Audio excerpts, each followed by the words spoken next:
नमस्कार। अच्छा, कभी ऐसा होता ना आपके साथ कि कोई नया काम, कोई प्रोजेक्ट या कोई नई आदत बड़े जोश से शुरू तो की, हाँ हाँ। पर फिर कुछ दिनों में ही वो जोश ठंडा पड़ गया और काम बीच में ही रह गया, जैसे कोई एक्सरसाइज रूटीन या कोई ऑनलाइन कोर्स। बिल्कुल, ये बहुत आम बात है। मेरे ख्याल से हम सब ने कभी ना कभी ये महसूस किया है।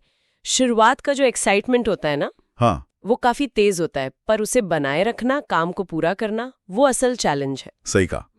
और इसी चैलेंज को समझने के लिए आज हम बात कर रहे हैं पीटर हॉलिन्स की किताब फिनिश व्हाट यू स्टार्ट के बारे में। हाँ, ये किताब इसी मुद्दे पर फोकस करती है। तो आज हम इसी में गोता लगाएंगे, देखेंगे कि ये किताब क्या कहती है, हम काम अधूरे क्यों छोड़ देते हैं, और सबसे जरूरी कि ये काम पूरा करने वाली आदत, ये डिसिप्लिन कैसे बनाएं। बिल्कुल। तो सबसे पहले यही सवाल लेते हैं, शुरू तो कर लेते हैं, पर ये गाड़ी बीच में अटक क्यों जाती है। किताब एक बहुत जरूरी बात कहती है, प्रेरणा और अनुशासन का फर्क। अच्छा, मोटिवेशन वर्सेस डिसिप्लिन। हाँ, सुना तो है इसके बारे में। हाँ, देखिए, मोटिवेशन या प्रेरणा जो है वो बढ़िया है शुरुआत के लिए, एक किक स्टार्ट देती है। पर दिक्कत ये है कि ये टिकती नहीं, ये मूड पर, भावनाओं पर निर्भर करती है। हाँ, मतलब जैसे ही काम थोड़ा मुश्किल हुआ या शायद बोरिंग लगने लगा, बस प्रेरणा गायब। और यहीं पर अनुशासन यानी डिसिप्लिन काम आता है। अच्छा, अनुशासन ये नहीं देखता कि आपका मूड कैसा है या मन कर रहा है या नहीं, ये बस एक कमिटमेंट है, एक फैसला है कि ये करना है तो करना है। तो मतलब प्रेरणा आपको रेस शुरू करवा सकती है, पर फिनिश लाइन तक तो अनुशासन ही ले जाएगा। बिल्कुल सही, यही किताब का कोर आइडिया है। किताब में एक और दिलचस्प कॉन्सेप्ट है, साइकोलॉजिकल ओनरशिप। ये क्या है? सुनने में थोड़ा भारी सा लगता है। हाँ, पर ये बहुत पावरफुल आइडिया है। इसका मतलब है कि जब कोई लक्ष्य सिर्फ एक काम नहीं रहता, बल्कि आपकी पहचान का हिस्सा बन जाता है। पहचान का हिस्सा कैसे?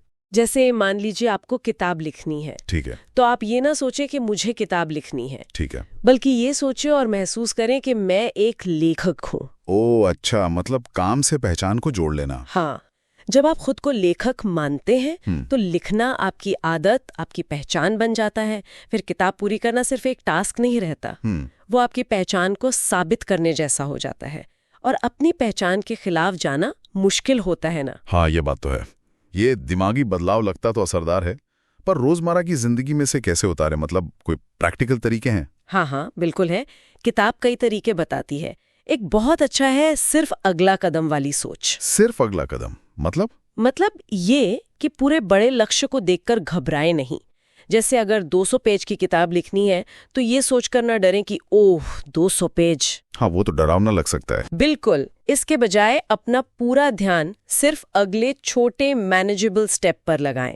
जैसे आज मुझे बस 300 शब्द लिखने हैं, बस इतना ही। अच्छा, तो बड़े पहाड़ को छोटे छोटे कदमों में तोड़ देना। एकदम, इससे काम भारी नहीं लगता और आप लगातार आगे बढ़ते रहते हैं।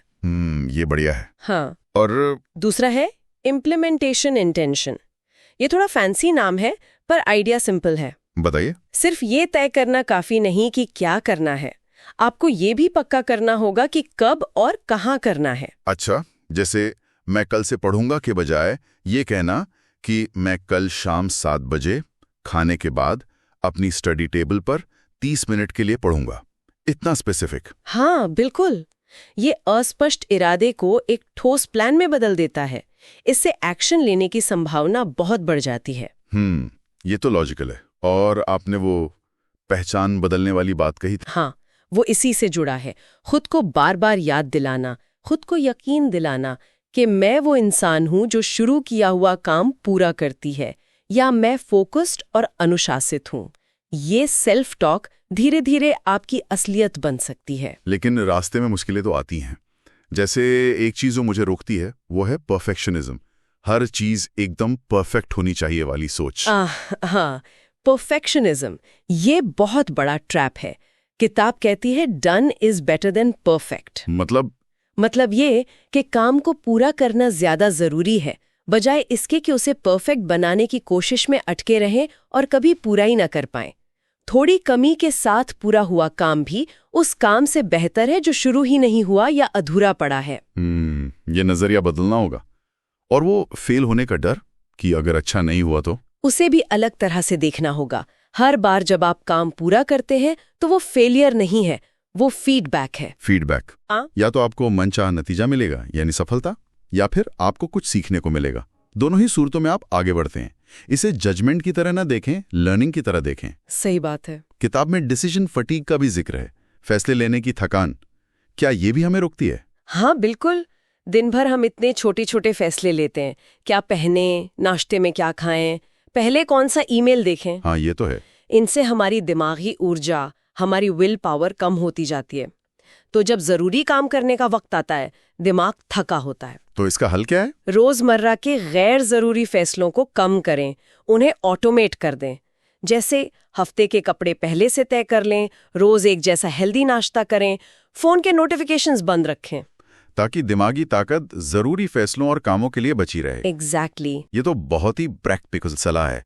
रोज सुबह क्या पहनना है, इसमें ही कितना टाइम और एनर्जी जाती है। अच्छा, तो ये तो हुए मानसिक तरीके। क्या कोई सिस्टम या ढांचा बनाने की भी बात किताब करती है? हाँ बिल्कुल, एक स्ट्रक्चर बनाना जरूरी है। पहला कदम है बड़े लक्ष्य को छोटे मैनेजेबल हिस्सों में तोड़ना। जैसे हमने पहले बात की थी।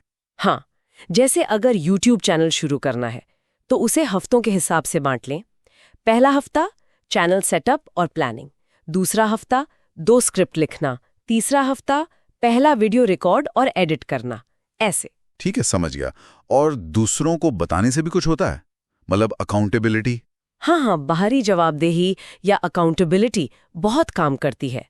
जब आप अपने लक्ष्य के बारे में किसी दोस्त को, परिवार को या सोशल मीडिया पर बताते हैं तो एक हल्का सा प्रेशर बनता है। आपको लगता है कि अब तो करना ही पड़ेगा। हाँ, थोड़ी शर्मिंदगी से बचने के लिए भी आदमी कर लेता है। बिल्कुल। और एक और चीज छोटी, जीतों का जश्न मनाना। हर छोटा स्टेप पूरा होने पर खुद को शाबाशी दें, इससे मोटिवेशन बना रहता है। ये जरूरी है। तो अंत में अगर हम देखें तो काम पूरा करने का सबसे बड़ा फायदा क्या है? सिर्फ वो बाहरी रिजल्ट या कुछ और भी? बाहरी रिजल्ट तो है ही, पर किताब कहती है कि असली इनाम अंदरूनी है। अंदरूनी? हाँ, हर बार जब आप कोई शुरू किया काम पूरा करते हैं ना, तो आप असल में खुद से किया एक वादा निभा रहे होते हैं। इससे आपका आत्मविश्वास बढ़ता है। आप खुद पे यकीन करने लगते हैं कि हाँ, मैं जो ठानता हूँ वो कर सकता हूँ, मैं भरोसे के लायक हूँ, अपने ही भरोसे के। वाह, ये आत्मविश्वास, शायद यही सबसे बड़ी जीत है। खुद पर भरोसा कि मैं सिर्फ शुरू नहीं करता, मैं खत्म भी करता हूँ। बिल्कुल। तो इस पूरी चर्चा से मेरे ख्याल से एक एक्शन पॉइंट जो हम ले सकते हैं वो ये है, अभी सोचें ऐसा कौन सा एक काम है जो अधूरा पड़ा है, और बस ये तय करें कि आज, सिर्फ आज, उसे पूरा करने के लिए सिर्फ एक छोटा सा कदम उठाएंगे, बस एक। एकदम सही। क्योंकि जैसा हमने समझा, काम पूरा करना कोई रॉकेट साइंस या कोई खास टैलेंट नहीं है। हाँ, ये बस रोज लिए जाने वाले छोटे अनुशासित फैसलों का नतीजा है। तो उम्मीद है इस चर्चा से आपको भी प्रेरणा और तरीके मिले होंगे। अब आप सिर्फ शुरुआत करने वाले नहीं, बल्कि काम पूरा करने वाले एक फिनिशर बनने की तरफ बढ़ सकते हैं। बिल्कुल।